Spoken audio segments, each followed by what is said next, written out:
MPG speak کے ساتھ بلال غوری آپ کی خدمت میں حاضر ہے۔ وزیراعظم شہباز شریف کی طرف سے تحریک انصاف کو ایک مرتبہ پھر مذاکرات کی پیشکش کی گئی ہے، لیکن سوال یہ ہے کہ جب تک قیدی نمبر 804 کا لب و لہجہ درست نہیں ہوتا، ہٹ درمی ختم نہیں ہوتی، اس وقت تک بات چیت کیسے آگے بڑھ سکتی ہے؟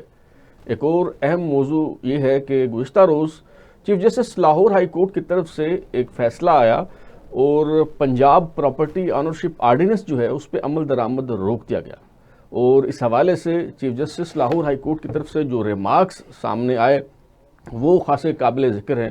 مثلا انہوں نے کہا کہ پنجاب حکومت ماشاء اللہ کی طرح جو ہے وہ چلائی جا رہی ہے۔ یہ بھی انہوں نے فرمایا کہ اگر اس پہ عمل درآمد نہ روکا جاتا تو جاتی عمرہ بھی گر جاتا۔ اسی طرح ISI کے DGC major general Faisal Naseer کے خلاف مہم چلائی جا رہی ہے۔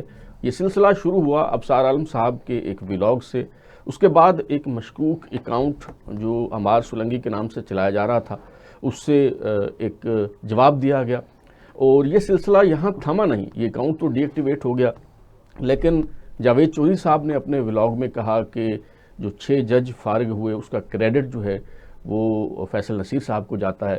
تو یہ جو فیصل نصیر صاحب کے خلاف مہم چلائی جا رہی ہے، اس کے پیچھے کون ہے، ایجنڈا کیا ہے، اس پہ بھی آج کے شو میں ہم بات کریں گے۔ آج میں نے اسٹوڈیو میں زحمت دی ہے، ہمارے ساتھ موجود ہیں جناب اجمل خان وزیر صاحب، سابق وزیر ہیں، اور ان کے ساتھ تشریف رکھتے ہیں جناب خرم حمید روکڑی صاحب، معروف سیاستدان ہیں۔ تو روکڑی صاحب آپ سے بات کا آغاز کرتے ہیں، اور جو حساس موضوع ہے اس پہ میرے خیال میں بعد پہ بات کرتے ہیں۔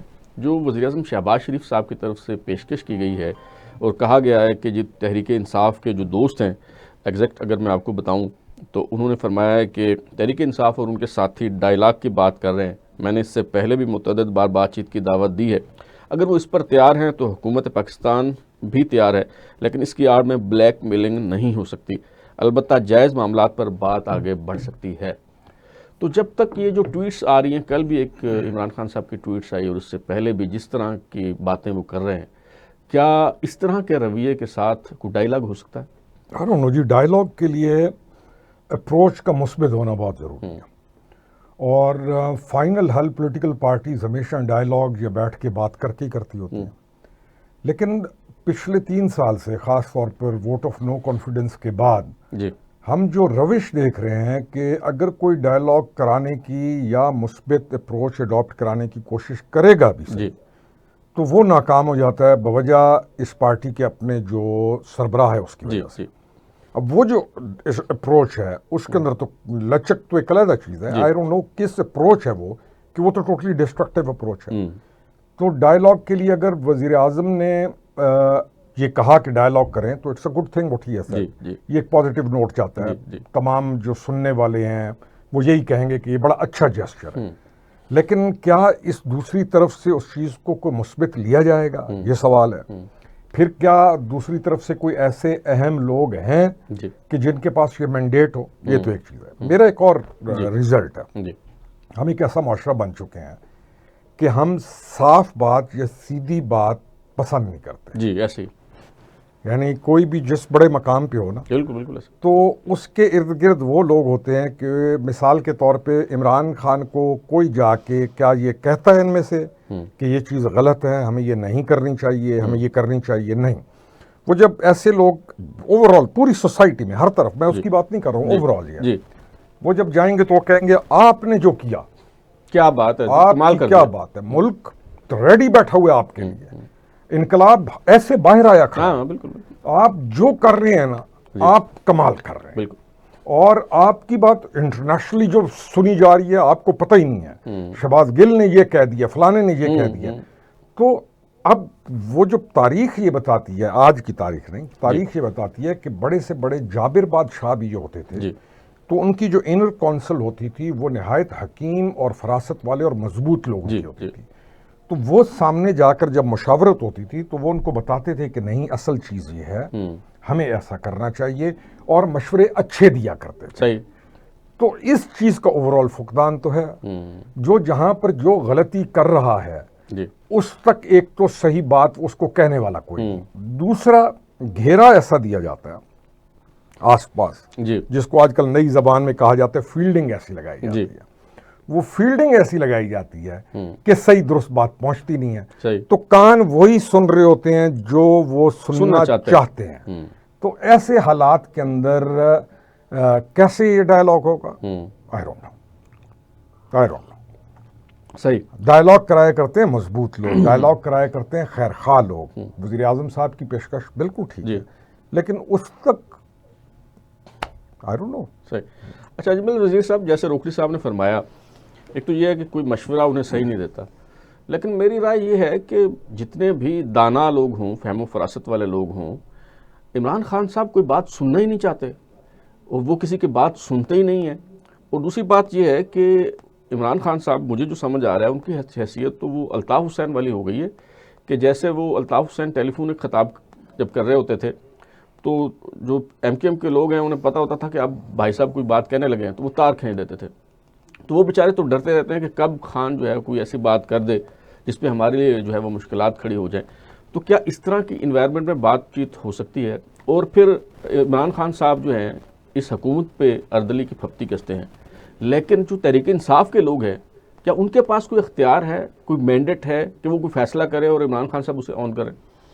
دیکھیں غوری صاحب، جب ہم ان دونوں طرف دیکھتے ہیں کہ جب مذاکرات کی بات ہوتی ہے تو میں تو یہ سمجھتا ہوں کہ اگر میاں شہباز شریف صاحب، گو کہ وہ ملک کے وزیر اعظم ہیں، اگر وہ بھی یہ بات کرتے ہیں تو کیا میرا سوال ہے کہ اس کے پاس یہ اختیار ہے؟ اگر ادھر نہیں ہے تو کیا اس کے پاس ہے؟ ریئلسٹک بات ہمیں کرنی چاہیے۔ مسئلہ کہاں پہ ہے وہ آپ کو بھی پتہ ہے، مجھے بھی پتہ ہے، ہر ذی الشعور پاکستانی کو پتہ ہے کہ مسئلہ کہاں پہ پھنسا ہوا ہے۔ میں تو کہہ رہا ہوں چلیں آپ کی بات میں مان لیتا ہوں، لیکن ادھر اختیار ہے۔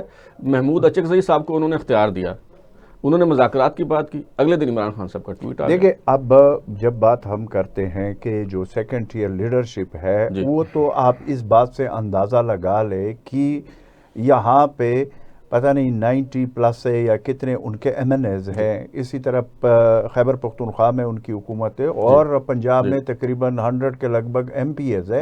آپ مجھے یہ بتائیں کہ اس پوری جماعت میں اگر عمران خان نے یہ فیصلہ کیا ہے کہ محمود خان اچکزئی صاحب اپوزیشن لیڈر ہوں گے قومی اسمبلی میں، تو آپ اس سے اندازہ لگا لیں کہ اس کی جماعت کے اندر یہ جتنے بھی لوگ ہیں وہ اس قابل نہیں ہے، وہ یہ سمجھتے ہیں مطلب کہ آپ اس سے بڑا، پھر آپ دیکھیں سینٹ میں 22-23 لوگ ان کے ہیں، ایک علامہ ناصر عباس صاحب ہے، ادھر قومی اسمبلی میں ایک اپنی جماعت کی طرف سے محمود خان صاحب ہے، وہاں پہ علامہ ناصر عباس صاحب کو یہ ذمہ داری دی کہ جی آپ اپوزیشن لیڈر ہیں، کیونکہ پی ٹی آئی کے لوگوں کے اوپر اس کو اعتماد ہوتا جو اپنے لوگ ہیں، تو کیا یہ دو فیصلے وہ کرتے؟ میں تو سمجھتا ہوں کہ اگر میں پی ٹی آئی کے لوگوں کی جگہ ایم پی اے، ایم این اے یا سینیٹر ہوتا، میں تو لعنت بھیجتا، میں کہتا میں گھر بیٹھ جاؤں جب میرے لیڈر کو مجھ پہ اعتماد ہی نہیں ہے۔ تو میں اب اسی بات سے آگے بات کرتے ہیں، تو جو ان کے ایم این ایز ہیں، سینیٹرز ہیں، میں سب کی بات نہیں کر رہا ہوں، لیکن اکثریت کی میں بات کر رہا ہوں، اکثریت بھی اسی طرح کا کام کر رہے ہیں کہ وہ ہاتھی کے دکانے کے اور کانے کے اور، وہ بھی اندر سے انجوائے کر رہے ہیں، اندر سے کہیں نہ کہیں ان کی بھی سیٹنگ ہو چکی ہے، اور ان کو بھی جس شرائط کے اوپر وہ بیٹھے ہوئے، ایسا تو ہو نہیں سکتا کہ جیل میں اگر عمر سرفراز چیمہ یا وہ چودھری یا وہ ڈاکٹر راشدہ صاحبہ اور جتنے بھی لوگ ہیں جو جیل میں ہیں اتنے عرصے سے ہیں، 10 سال پتہ نہیں 14 سال روزانہ سزائیں ان کو سنائی جاتی ہے، وہیں پہ گو کہ شاہ محمود قریشی صاحب جیل میں بھی ہے، لیکن وہ آپ دیکھ رہے بری ہو رہے، بالکل ٹھیک ہو گیا۔ اسی طریقے سے جو موجودہ قیادت ہے، جب بات کی جاتی ہے، دیکھیں D G I S P R صاحب کے بارہا جتنے بھی آپ دیکھ لیں پریس کانفرنسز میں، انہوں نے ایک بات کی ہے کہ کرنے والے اور کروانے والے، بالکل یہ دو لفظ صبح ساز کا ذکر کرنا۔ اب آپ مجھے یہ بتا دیں کہ یہ جو کروانے والے ہیں یا کرنے والے ہیں. اس میں سے تو صرف یہ نہیں ہے کہ یہ لوگ ہیں کہ یہ جو آپ بات کر رہے ہیں اس سے زیادہ ان کے کیسز ہیں. میں ان کی بات کر رہا ہوں جن کے اوپر کیسز ہیں. کیا ان کے کیسز اس سپیڈ سے جا رہے؟ کیا ان کے جو وہ ہے سزائیں ہیں ان کو مل رہی ہیں؟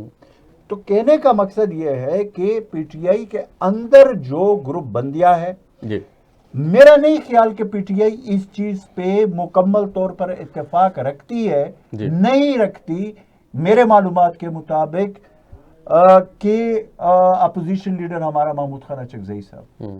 ظاہر ہے وہ کیسے اس پہ اتفاق ہوگا؟ نہ علامہ ان کی انسلٹ ہے یہ تو. میں وہی کہہ رہا ہوں، نہ علامہ راجہ ناصر عباس صاحب کی. لیکن عمران خان نے تو ان دو کا کہا ہوا ہے. اب یہ ہوا کہ اب جو پروٹیسٹ ہوگا اس دن خیبر پختونخوا کے وزیر اعلیٰ نے کوہاٹ میں جلسہ کیا، تو اس میں وہ جو آخری جلسہ تھا اس کے بعد تو ایسا جلسہ ہوا نہیں. تو اس جلسے میں انہوں نے مخاطب ہو کر عوام سے یہ کہا، آپ نے بھی دیکھا کہ جی یہ کال محمود خان اچکزئی صاحب نے دینی ہے. اب آپ دیکھیں کہ وہاں سے جو جیل سے جو خبر آ رہی ہے، اڈیالہ سے جو خبر آ رہی ہے، اس کے مطابق تو لیڈ کرے گا کون؟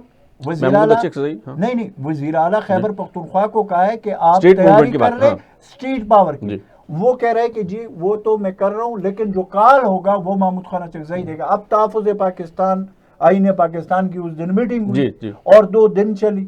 اس میں مجھے آپ بتا دیں وہ جتنے بھی پوائنٹس تھے وہ ہم روزانہ سنتے ہیں کہ 8 فروری کی تاریخ دی ہے، مطلب کہ ٹرک کی پتی کے پیچھے لگا دیا. اب 8 فروری کی تاریخ وہ دے دی گئی اور چیزیں ساتھ رکھی. اسی کے اوپر میرا اپنا جو انالیسز ہے، اسی کے اوپر یہ تحریک تحفظ آئین پاکستان کے بعد یہ شہباز شریف صاحب نے ان کو بتا دیا کہ جی ہاں ٹھیک ہے مذاکرات اور یہ جو بات آپ کر رہے ہیں، لیکن میں اس چیز کو نہیں سمجھتا ہوں کہ یہ مذاکرات ہو سکتے ہیں. اگر مذاکرات کہ کہیں پہ بھی آپ کو نظر آتا ہوتا، ہمیں نظر آتا ہو پچھلے 2-2.5 سال سے دیکھ لیں یہ چیزیں چل رہی ہے کہ جی مذاکرات، وہ بھی کہتے ہیں یہ بھی کہتے ہیں، کمیٹیاں بھی بنی ہے، سارا کچھ ہوا ہے، لیکن عمل درآمد نہیں ہو رہا. اس کی بنیادی وجہ یہ ہے کہ کسی کے پاس یہ ذمہ داری نہیں ہے. اگر ادھر نہیں ہے تو ادھر بھی نہیں ہے. بالکل ایسے ہی. اب جو ذمہ دار لوگ ہیں جنہوں نے یہ مسئلہ حل کرنا ہے، وہ جس دن چاہیں گے، وہ جس دن یہ کروانا چاہیں گے تو وہ ہو جائیں گے. صحیح. اچھا روکڑی صاحب، یہ اجمل وزیر صاحب نے کہا کہ جو منصوبہ ساز ہیں ان کے مقدمات آگے نہیں بڑھ رہے. شاید ان کا اشارہ عمران خان صاحب کی طرف تھا، لیکن ابھی فیض حمید کا ٹرائل مکمل ہو گیا، سزا ہو گئی. نہیں، میں نے یہ کہا عمران خان تو جیل میں ہے، اس کو تو سزائے دوسرے کیسوں میں تو ہو چکے اور ہو بھی رہے. میں نے یہ کہا کہ جو کرنے والے میں سے تو بڑے لوگ ہیں جن کے نام ہیں، جن کے کیسز ہیں، ان کے خلاف تو کاروائی نہیں ہو رہی. آپ کے بھی سامنے، میرے بھی سامنے کتنے ایم این ایز ہیں جن کے خلاف کاروائی ہوئی ہے، کتنے سینیٹرز ہیں جن کے خلاف کاروائی ہوئی ہے. اس وقت جو تھے موجود تھے، وہ سارے مزے کر رہے ہیں. صحیح.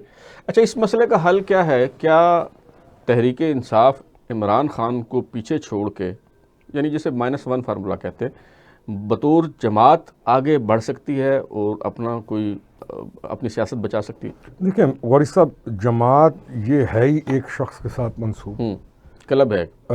اس کا جو ووٹر ہے اس کے اندر بھی یہ چیز پیوست کی گئی ہے کہ یہ جو تمہارا ایم این اے ہے یہ بے حیثیت ہے. اب اس سے بڑی کیا ہوگا کہ ایک حلقے کا جو ایم این اے ہے اس کو جو اس کے ووٹر ہیں وہ سمجھتے ہیں کہ یہ ٹیشو پیپر ہے، نہ اس کو اہمیت دیتے ہیں اور نہ وہ ان کو اہمیت دیتے ہیں. آپ ایک پولیٹیکل سسٹم میں ہے نا، ووٹ لے کے ایک بندہ کامیاب ہوا، مقام پہ آیا.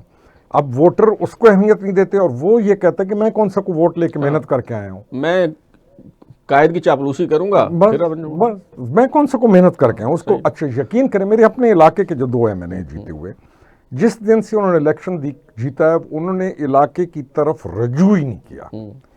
چھوٹے سے چھوٹے مسئلے سے بڑے مسئلے تک وہ اون ہی نہیں کرتے.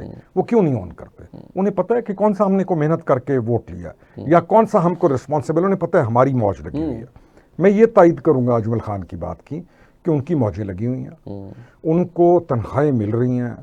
وہ ونس زندگی میں ایم این اے بن گیا، ایم این اے بننا کوئی چھوٹی چیز تو نہیں ہوتا، بہت بڑا ایک ٹارگٹ ہے. اور وہ لوگ جو کبھی کونسلر نہیں بن سکتے تھے، ایسے لوگ بھی ایم این اے، اور جن کی محنت نہیں ہے. اگر ہم بیٹھے ہیں نا پولیٹیشین، تو ہماری محنتیں ہیں، ہم نے ایک چیز کے لیے محنت کی اور الیکشن لڑا.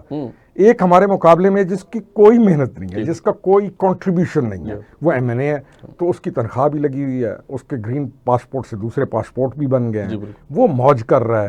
اب جو اندر بیٹھا ہوا ہے اس کے آگے ان کی حیثیت یہی ہے کہ اگر ان کی حیثیت ہوتی تو وہ یہ دو سینٹ میں چیئرمین اور ادھر وہ جو اپوزیشن لیڈر والا جو دو نام دیے آپ نے, ایک کا اس کو کیوں دیتا وہ.